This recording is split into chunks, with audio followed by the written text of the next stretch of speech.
Among the ancient carvings from the temple of Seti at Abydos, there seem to be familiar, yet peculiar symbols. The carvings seem to resemble objects that are out of place for their time. For example, this one appears to resemble our modern helicopters. Another resembles a war tank, and the other a submarine. These writings were created 3,000 to 4,000 years ago, a time when we find it hard to imagine having sophisticated machinery roaming their land. So, what does it mean? Some speculate that these ancient people had sophisticated technology resembling our own times. Some are more creative, thinking that this is a record of supposed alien technology visiting their civilization. Well, while the speculations would make for an interesting world, there's a much simpler explanation. This carving of a supposed helicopter is actually a palimpsest, a page that has been scraped or washed off in preparation for reuse, and it is made of multiple inscriptions that overlap due to lack of space. The same goes for the war tank and the submarine. A small mistake in our interpretation, or maybe not so small, since it fuels wild theories about ancient advanced technology in pseudoscientific circles of ancient astronaut theory. But the concept of ancient civilizations possessing advanced technologies makes us wonder whether ancient civilizations were as primitive as we think, and whether our capabilities are unique to our time only. Maybe we give them less credit than they deserve. This concept makes us feel uneasy because it challenges the mainstream accepted theory of humanity's development history itself. Perhaps there are knowledge, discoveries, and inventions that were made in the past but disappeared due to societal collapse, war, or were simply forgotten in favor of newer technology. But rest assured, the Abydos helicopter isn't the only example of a claimed lost knowledge or invention. There are many more. During the siege of Syracuse in 213 BC, the Roman Republic stormed the Hellenistic city of Syracuse. But the siege was harder than they thought, and the reason behind that was Archimedes. Not the person himself, but his supposed inventions that made the siege difficult. It was claimed that the city was protected by his weapons and machines, including one called the Claws of Archimedes, which could lift an enemy ship out of the sea and drop it from a harmful height. Another one was the Archimedes heat rays, which used a giant mirror to reflect the Mediterranean sun onto enemy ships, setting them on fire. However, it is not known whether these inventions truly existed. In ancient Rome, during the reign of Tiberius Caesar, there is a claim that someone discovered a way to make flexible glass. When the glass was shown to Tiberius, it went through a series of tests to break it, but it only dented rather than shattering. Moreover, the small dent could easily be repaired using a hammer. However, Tiberius had the man beheaded after learning that he was the only one who could make it. Legend has it that Tiberius feared this material would devalue gold and silver, since it could be more valuable. But like other stories, there's no evidence that this actually happened, and it may be false or exaggerated. These claims of lost invention are ancient, but there are also recent ones. In the 1970s and 1980s, there was an invention that claimed to be able to withstand extreme heat. It was invented by Maurice Ward, and he demonstrated it by showing an egg insulated by a material called starlight being blowtorched for 5 minutes. When the egg was cracked open, it was still raw inside. This could be a breakthrough in material science and could have had serious implications for technology. However, Ward died in 2011, and so did the recipe for the material. And now, no one is sure how to make the original starlight anymore. Some people on the internet try to make it, but they don't replicate the full miraculous claims of the property, while others remain critical of the material since it wasn't peer-reviewed by the global materials community. Some of the claims, like being able to withstand 10,000 degrees Celsius and nuclear blast protection, are highly exaggerated and were never measured. So, without open formulations and widespread independent replication, it is more of a legend than a genuine scientific breakthrough. In 1995, Ronco Sloat claimed to have invented a technique called the Sloat Digital Coding System that could store an entire feature film with only 8 kilobytes of data, a level of compression said to be mathematically impossible. He convinced entrepreneurs to invest in his technology, but before he could conclude a contract to sell his invention, Sloat died of a sudden heart attack a few days earlier, and his source code was lost forever.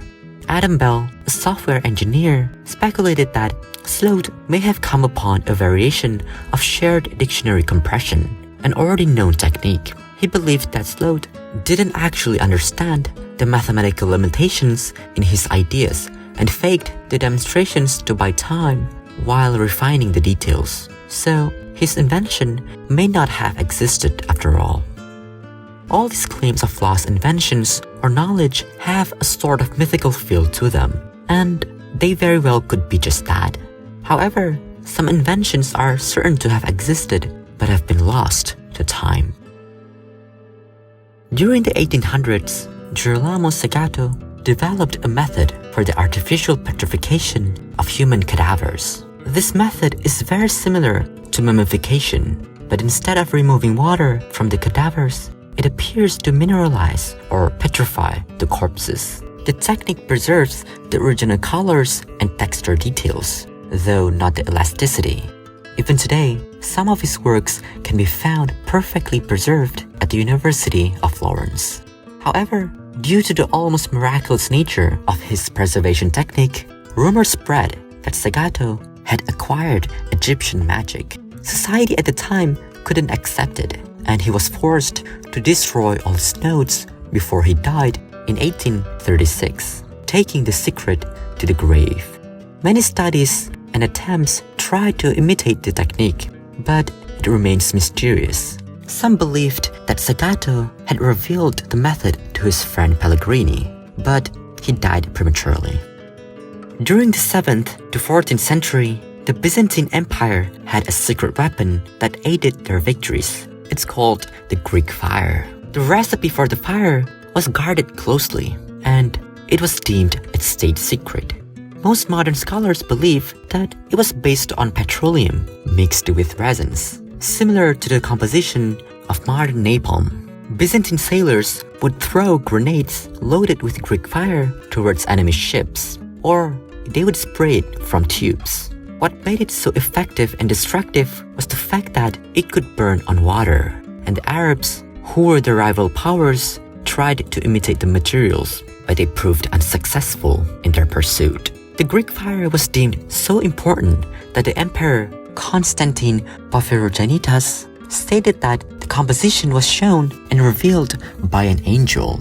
He warned that one official who handed the secrets to the empire's enemies was struck down by a flame from heaven. However, the Arabs were able to capture one fire ship intact with the materials for the Greek fire, but they were unable to copy it and used catapults and grenades instead. However, over time, there were fewer and fewer accounts of the fire being used, probably due to the general disarmament and military decline of the Byzantine Empire, particularly in the late 12th and the early 13th centuries. Some also speculated that the Byzantines had lost access to the primary sources of the ingredients, or that the secrets they so closely guarded had simply been lost over time. Other than inventions, a large part of humanity's knowledge has been lost because it was considered mundane at the time, and so it wasn't recorded or written down. As a result, much of everyday life and technology from the past is unknown. But it's understandable because not everyone could read or write, and no one would bother a scribe to write down something everyone and their mother could remember, especially when getting something recorded was expensive. Of course, there's also a form of elitism in this, since many in the upper class, like scholars, felt they were above documenting and studying the knowledge of the masses. It was only during the Renaissance that they began to realize this error. Even knowledge that was considered sacred or important wasn't written down because it was so well known and widespread. There was no urgency to record something as obvious as ancient farm life in China or the method of mummification in ancient Egypt. Yes, we didn't really know the method of mummification in ancient Egypt because the knowledge was taught on the job from generation to generation. One of the reasons we know how they did it is because of the Apis bull tradition, a sacred bull that was worshipped and later mummified when it died. Since the bull lived for up to 25 years and only one was kept per tradition, the mortuary priest felt the need to write down the instructions for their successor. Oral tradition and the failure to properly record knowledge are one of our biggest mistakes. We overestimate the capacity of our collective memory and don't realize how fragile knowledge is. For example, the Rapa Nui people still had the phrase walking the moai in their language, but they forgot what it meant, assuming it was only a figure of speech. This happened because they stopped making moai centuries before European explorers arrived to ask them. Even during the Middle Ages, the Egyptian pyramids' original purpose was basically forgotten, and people simply assumed they were built as granaries by Joseph to store grain for the 7 years of famine. Even when some travelers visited and observed that there wasn't nearly enough space to store a large amount of grain. This belief lasted for hundreds of years. However, as our world modernizes, we have gotten better and better at recording our experiences and knowledge, aiding our development as a collective. Still, the risk of knowledge being lost remains. There is a concept known as lost media, which refers to any type of media that no longer exists in any format. This can include audiovisual media, films, music, and video games. For example, a large portion of silent films made in the US are now considered lost, and a report by the United States Library of Congress in 2013 estimated that 70% of silent films in the US have been completely lost. Video games are also vulnerable to being lost because of the ever-changing nature of platforms and technology. Many games disappear due to the closure of digital stores, obsolete platforms, copyright issues, degrading storage media, or licensing and financing problems. According to the Video Game History Foundation, 87% of American video games released before 2010 can no longer be acquired outside of the gray market. To avoid further losses, some organizations like the Video Game History Foundation try to archive and preserve video games. This includes the source code, design documents, press kits, posters, videotapes, and photographs. As a person who loves media, especially video games, I believe that preservation in this regard is absolutely essential because these games hold cultural, historical, and nostalgic value. I believe that games are superior to any media because they allow you to interact with it and immerse yourself in it in a way that other media can't. It's like a whole other world is created for you, and I think it's unbeatable. But as important as video games are to me, they're nothing compared to someone going to the moon, and yet the risk of loss still found its way in. In 1969, NASA embarked on one of the biggest missions in human history, sending humans to the moon. They recorded the first moon landing using Apollo 11's slow-scan television, which had to be converted to the NTSC television format to broadcast on standard television. At the time, the broadcast was recorded on many videotapes and kinescope films, and many of these low-quality recordings still exist. Because there were so many copies, preserving the original recordings was not considered urgent. However, in the early 1980s, NASA faced a severe shortage of data tapes and had to erase and reuse the existing tapes, including the original recordings of the Apollo 11 landing. They only realized this error when retired NASA employees tried to find the original recordings, but they could not. Luckily, they discovered the best quality recordings taken from a video monitor in Australia. These recordings were then processed as part of the first moonwalk restoration project, which was completed in 2009. So, to protect the precious knowledge that we have gathered from being forgotten, some people started organizations like the Long Now Foundation and the Internet Archive to digitize books, documents, websites, software, and applications to prevent them from being lost ever again. We too as individuals can do this. Many of us have the luxury to record and document our experiences without much trouble, capturing moments we can bring to the future and visit whenever we like. However, there's a risk of being drowned in too much information to the point that it begins to lose its importance and meaning, especially when the unnecessary is recorded. We're also very dependent on cloud technology and online platforms, and it seems like our knowledge now is more fragile than in the past. A company could shut down, or some data could become corrupted due to hardware failures, bugs, or cyber attacks. It can feel like we are just one mistake away from losing everything. Sometimes I think about the future and feel a sense of dread, knowing that someday my pictures, videos, and other memories that I hold dear will be lost to time and decay. This channel will probably be gone too, and the thing that I worked the hardest for will simply vanish one day. But I will also be long gone by then, and so will the people I love and the world I know. I guess there's no point for the media to exist if there's no one to enjoy it, so maybe it is better that way. I'm also quite certain that there are things about myself I would never want people to see, so maybe the fact that it happened is enough. It's easy to attribute our ancestors' advancements to external forces like aliens or ancient astronauts, but we need no more reasons than to accept that our most fundamental quality, our ingenuity, has been with us since the birth of humanity. Given time and freedom from fear of death, hunger, and violence, humans could devise some mind-blowing creations, from the pyramids to the Greek fire, and even our expedition to the moon.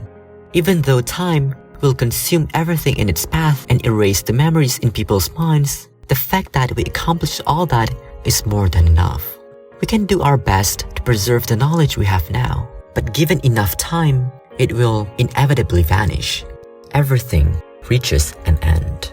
But that does not make what we have now meaningless. This moment exists only once, not in the past, not in the future, but only now. The experience of being here, of being you, at this exact point in time, cannot be repeated. Perhaps accepting that it will disappear is what allows us to truly appreciate it, to savor it while it still exists.